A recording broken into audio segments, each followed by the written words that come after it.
Wait, please stop! Leave me alone, huh? Hey, what is going on here? On a quiet Sunday evening, the kind that weighs heavy with the remnants of the week and strips away any illusions, I spoke a single sentence that tore apart the life I had built with the man I once believed was my soulmate. I hadn't meant to hurt him, and I never even realized he was close enough to hear. But those careless words destroyed everything we had created together.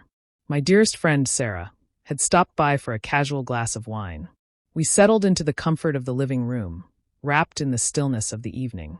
I thought my husband, Nathan, was upstairs occupied with something in the storage room.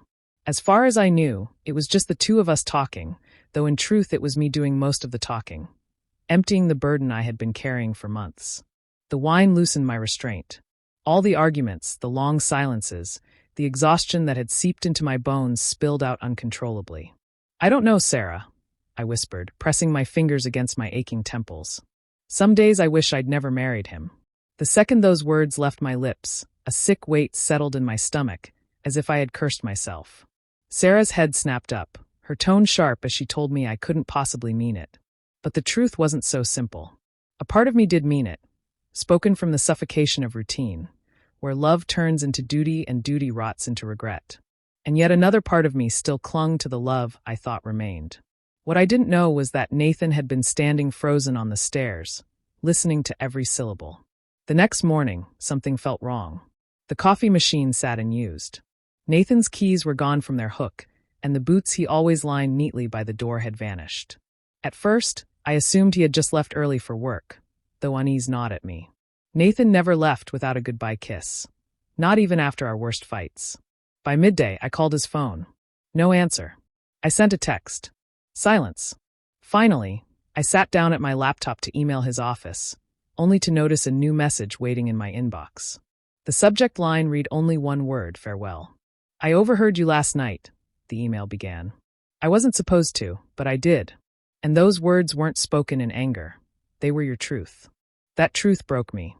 I gave everything I had to us, and all this time you carried regret. Don't look for me. The divorce papers are already filed. I'm not angry.